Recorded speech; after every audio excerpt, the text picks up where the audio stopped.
bring everyone together to really reach ambitious results. And I'm here, and the team is here with the same energy and exactly the same ambition. It is clearly a steep climb, but we are truly ready for it. So let me also take this opportunity to call on the COP presidency to start bringing parties together around more concrete texts as early as possible this week. There is a clear and heavy responsibility, as always, on the shoulders of the COP presidency to bring these important but difficult talks to a conclusion. This is truly a conference of parties, and ministers are ready to work. But we do need a presidency to lead and to steer us in the direction of a safe landing ground. Let me briefly turn to the NCQG. We all know it is never easy in politics, and neither is it in international politics, to talk about money. But the cost of action today is, as a matter of fact, much lower than the cost of inaction and later on reacting to climate disasters. So we all have a role to play. As I said, we will continue to lead, to do our fair share and even more than our fair share, as we've always done. And public finance should remain at the core of the NCQG. But three critical things need to be clear as well.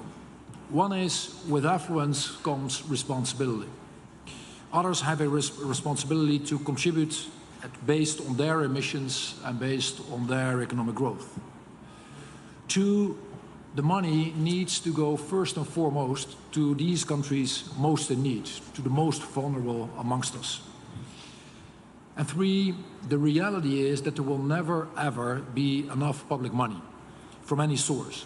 So what we need to do here in this week is to have more resources on the table. And we're here to design a system that reflects these realities of our world. Economic and emissions realities. Then on Article 6, one way to drive more private sector contributions is through carbon pricing and through carbon markets. And that is why we're also negotiating the completion of the Paris Agreement rules governing international carbon markets. And this is a truly very important work stream, a potentially very impactful work stream this week. Finally, allow me to say a few words on mitigation. It is imperative that we send a strong signal this week for the next round of NDCs. And we must follow on our historic decision in Dubai to truly transition away from fossil fuels. And in that light, the announcements by Brazil, by the UAE itself, and by the UK are very positive and very promising. In the European Union, we're also planning an ambitious NDC in line with the 1.5 goal. We're on the right track in Europe. The EU has reduced its greenhouse gas emissions by over 8% in 2023, which is one of our largest cuts ever. And we need and we will continue to keep the pace. So, ladies and gentlemen, in conclusion, it is the start of a long week of negotiations. And these things, as we all know, are never easy. But we do have a job to do, so let's get it done. Let me pause there and hand over to you, Attila. Thank you very much, Wopke. Dear members of the press, dear ladies and gentlemen, also warm welcome on behalf of the Hungarian EU presidency. I can report to you that many ministers are already here from European Union member states, and we are doing a very close coordination with all of the member states from the EU. And I can also confirm what Wopke said, that the EU is very committed to take the lead in the negotiations, and the EU believes that an ambitious outcome in Baku is the one that signals that we are all united in the fight against climate change. Following the decision in Dubai, it is our duty to ensure that the domestic and international implementation of the global stocktake is ambitious, credible, and 1.5 degrees Celsius aligned. In this aspect, the message of the European Union is very clear. We need a substantive, ambitious, and robust outcome on mitigation. mitigation with three priorities. Mitigation which follows up on the progress of the implementation of the global stocktake. Secondly, that recognizes the existing solutions on implementation. And thirdly, which sends ambitious signals on the practical solutions for the upcoming NDCs. And this is a clear priority for us and the outside world. The business sector, the public are also requiring us to send strong signals how the world should proceed on the energy transition, and clearly mitigation is one of the key tools. And we established this process to jointly respond to climate change, having a space to discuss mitigation. Therefore, it is an inherent part of our work. And let me also remind us that the Paris Agreement is also about how to mitigate greenhouse gas emissions and to keep the 1.5 Celsius degree goal. So that's why mitigation is actually the main notion of the Paris Agreement. And on the road to Berlin, COP29 should reconfirm our determination to transition away from fossil fuels and accelerate the energy transition, as all agreed last year. And the transition is possible. The EU's example is also showing that we have a continuously growing economy in the European Union. However, we managed to cut significantly emissions. And this transition is also necessary, and it concerns all the parties around the table and stakeholders around the world. On the NCQG, we need to increase the pace of our work during the second week. And I think ministerial engagement will be essential for the highly political elements of the goal that are basically structure, quantum, and group of contributors in order to reach an ambitious but yet realistic outcome put together by a wide range of contributors in a sense of global solidarity. We are also hoping to conclude the negotiations under Article 6, as this would also mobilize much needed resources based on market mechanisms, while we ensure environmental and social integrity in the same time. We are also ready to continue making progress on the work on adaptation indicators here in Baku. So all in all, we are committed in the fight against climate change and available to work with all of the parties to achieve a successful outcome which the world expects from us. So we are here in Baku to deliver. Thank you very much for your attention.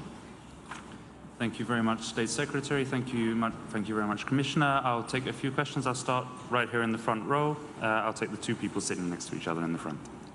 And the microphone should be coming to you.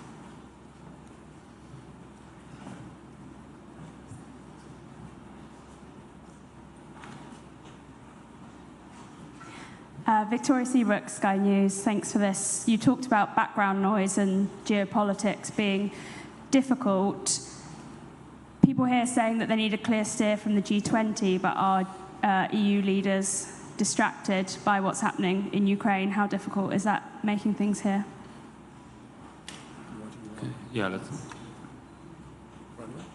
if you like. Well, thank you. And clearly, you know, the horrible war the Russians continue to wage in Ukraine is a huge thing all across European capitals. And we will continue to stand with our Ukrainian friends as long as it takes. And yet, the problem we face in terms of climate is not going away. It needs to be addressed in full by the world at large. So as much as it is imperative for Europe to work on safety and security and to help out our Ukrainian friends, at the same time we are here to deliver. And that is exactly the spirit, not only the European Union, but also all the ministers from the European capitals are bringing to this conference. We've just been in the room with them, and there truly is the spirit. We're here to lead, we're here to contribute, we're here to build bridges, we're here to engage with countries from the north, the south, the east, and the west. Okay, thank you, Commissioner. Yeah. Yes, next along the line.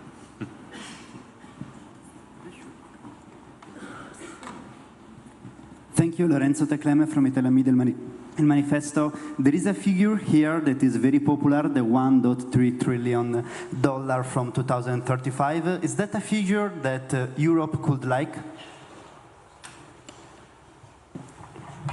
You know, what I've learned in these type of negotiations is that it is typically not helpful to make, you know, all sorts of sweeping statements about these type of amounts, but it truly articulates, you know, what our ambition is here.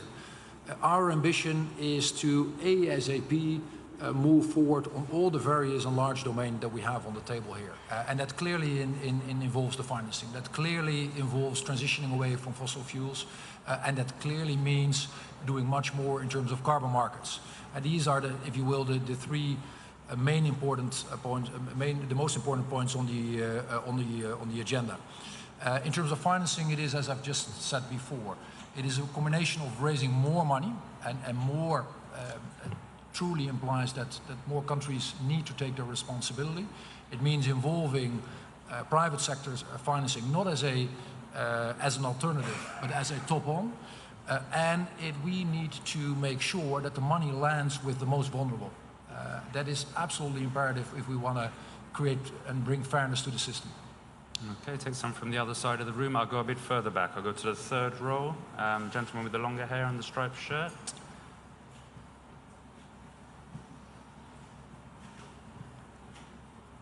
Hi, I'm Josh Gabatis from Carbon Brief. Would the EU be able to accept some kind of decision on finance that recognises voluntary contributions from developing countries? There's been some reporting that said that the G20 have come to some sort of statement which says that which recognises voluntary contributions from developing countries. Would that be sufficient here, or do you need something further than that?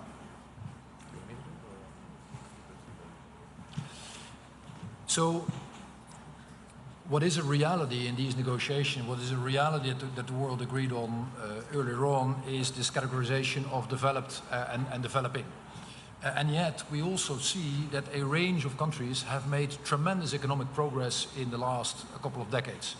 And good for them. I think it is an amazing achievement if you see what a range of countries have done. Our view is that, you know, with that affluence, with more economic growth, also comes the responsibility to do more in terms of burden sharing. Because this truly is a global problem. And yet I do recognize that for countries it is typically difficult to leave entrenched positions and move officially from one category to the next.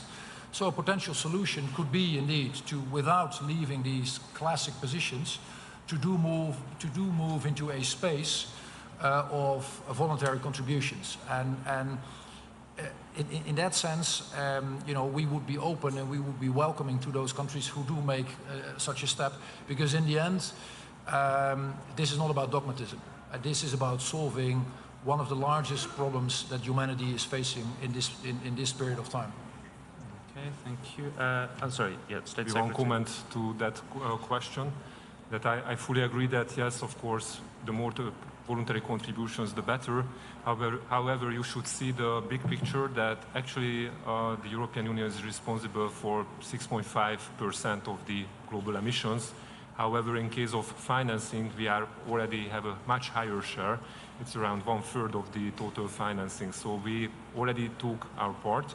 But of course, the challenges are also growing. So that's why we encourage everyone to contribute as much as possible. Thank you. There's a lady in the second row. Esme Salah, BBC News. The negotiations are still going on the Lima work programme at the moment. There's a line in there which is still in brackets about acknowledging that women and girls are vulnerable to climate change. That shouldn't really be a controversial statement. Who's blocking the fact of having that in there as a line of text, and what's the EU doing to resolve that?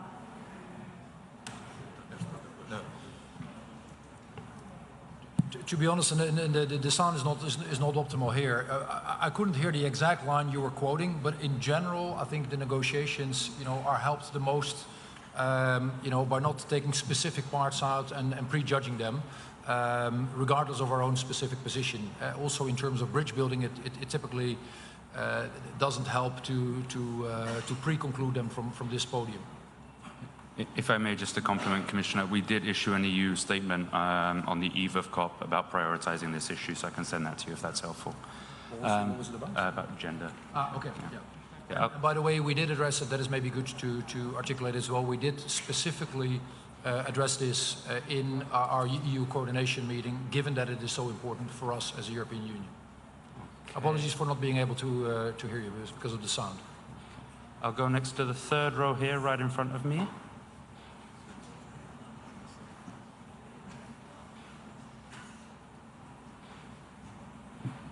Urmi Goswami from the Economic Times. To follow up on George's question, is it enough for the EU that, the certain countries that you mentioned who have become affluent are recognized as already putting in money through climate contributions for climate action in developing countries? Is that enough for the EU? Vis-a-vis the thing about increasing contributor base, is that recognition enough? And second, to the same answer, you said something to the effect of how it should be about it becoming a voluntary space. Are you saying that the EU is actually wanting to move to a space where all contributions become voluntary? That is, no more obligations? Is that what you're saying? Maybe to the first part of your question. Yes, indeed, we would like to have a larger contributor base. I think there are many contributors already which are not calculated into the big picture. And also what I think has a clear potential, this is market mechanisms like Article 6, which can bring additional financing capabilities based on market mechanisms. So I think combination of many things that could help us to progress. Okay, we have a question on the end of the second row here. Just briefly on your question. So we will continue to stick with our commitments, and we're here to make sure that we continue to lead, and basically that there's a larger group of countries that will continue to do more rather than less. What I meant to say is that in order to bridge this classic categorization of developed and developing, my pattern recognition so far has been that those in the developing category that have accumulated significant affluence, and in some cases actually more than that of many member states in the European Union, still find it difficult to leave that category officially. And regardless of what I think of that, that is simply a reality. And in order to make sure that these countries still feel the liberty to contribute, I do see a potential landing zone of them not moving and jumping boxes to the developed category, but moving to a voluntary contribution. That is what I tried to say. Okay, thank you, Commissioner. Yes, exactly. Thank you. My name is Parvana Bayramova, Voice of America, Azerbaijan Department. My question is about how can European Union to implement projects for transporting green energy from Azerbaijan to Europe? For all of you, maybe you wouldn't mind shouting at us because it enhances the conversation. Could you repeat the last bit of the question? Question is how can European Union help to implement projects for transporting green energy from Azerbaijan to Europe? Transporting green energy from Azerbaijan to Europe. Yes, I think there are many initiatives. Also, this region is considered as diversification options for Europe. And this is also acknowledged by several European member states and also by the European Commission. And the Green Energy Corridor is clearly such an initiative. And here, of course, there was also a special initiative of the COP presidency on that topic. So I think for the European Union, it's the better that we can import and diversify our energy supplies. And if it's clean energy, then that's even better. So I see this project could very clearly fit to our strategic objectives. Okay, thank you very much. One here in the front row. Hi, thank you for this. Emanuela Biroglio from Carbon Pulse. I have 3 questions. One is on NDCs and the climate law, which was supposed to come out mid-December or early next year.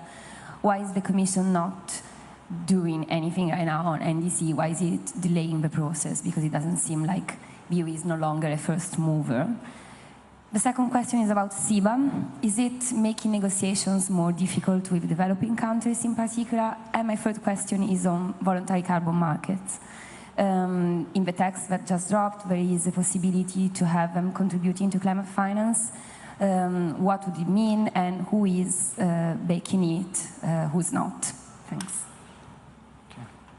So first on the NDCs, and clearly we have the desire and the ability to lead in that field as well. And you know that there are crystal clear ambitions also in my mission letter for the next Commission.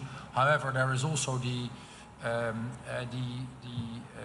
election cycle and the cycle of the new Commission getting into place that we have to deal with. That is a reality, by the way, that all geographies face, and that on the one hand brings renewal, but also gives always a bit of a time delay. But I trust that we will come up with something that is very meaningful and ambition ASAP. Secondly, on CBAM, my experience is that when you have a conversation with countries from across the globe, there is actually significant understanding that this tool is exactly there for the right reasons. It is a tool to prevent carbon leakage. That is the very nature of it. And what I always tell people is that the best CBAM is one that doesn't make any money. That has never been the objective. The objective is to make sure that carbon leakage from the European Union is being prevented, and that we make sure that overall the footprint of the world goes down. And what I think is very positive is that both on CBAM, but more generally in the domain of carbon markets, there's huge appetite. And there has been significant interactions with me, but also with all the great people working for the task force within the Commission to make sure that more countries embark on this. One of the most effective things humanity can do to tackle this problem is pricing carbon and moving forward in the second domain you're mentioning, carbon credits. Maybe one sentence on that, and maybe Attila has things to add. It would be great if we could make progress in that domain as well. What we do need to make sure, though, is that when we continue with carbon credits, the certification and the verification and where we set the bar is truly at the right level. Because we do not help anyone to basically to move forward with a system that lacks the integrity. So integrity is key. And once we have it, it is a huge step forward for countries developed and developing.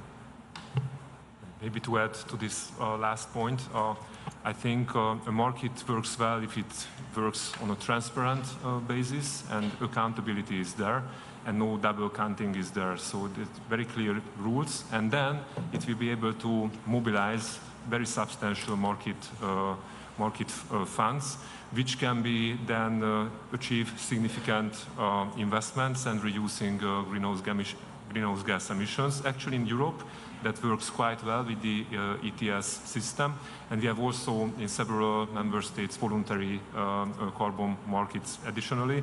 So I think these are excellent tools to mobilize not only public funds but also market players' funds. Okay, I think we have time for one more. I'll take the gentleman who's standing on the side, holding the camera. BBC News Azerbaijan Service, Fard Hasanov. And my first question is about what are your hopes about signing the final agreement on the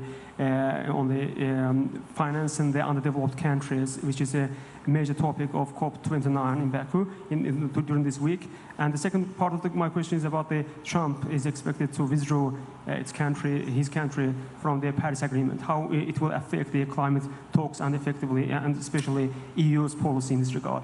Thank you so much. Thank you. So in terms of our hopes and the financing, as I said before, it is imperative that the world raises more money, particularly for the most vulnerable. Those are countries who bear very little, if any, responsibility in the heating up of our planet and are typically the ones most in harm's way. So I feel it is imperative that we make sure there's more public and more private sector financing being brought to the table to help out our partners most in need. So that will be our objective, and therefore it is it is crystal clear that we need to broaden the solution space. Secondly, what I would very much hope is that we can keep the integrity of this conference and this spirit of cooperation for all nations across the globe together, because this truly is a global problem we're facing, and therefore it is absolutely critical that we keep everyone, certainly those in a position of influence, of power, of clout, around the table, and ready to engage here with all of us. Thank you. Okay, if the State Secretary doesn't want to add anything, I will bring it to a close there.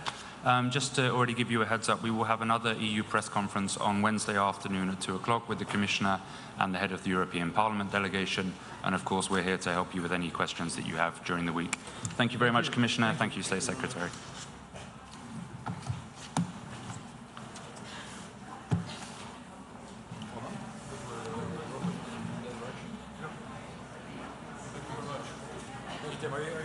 Yes.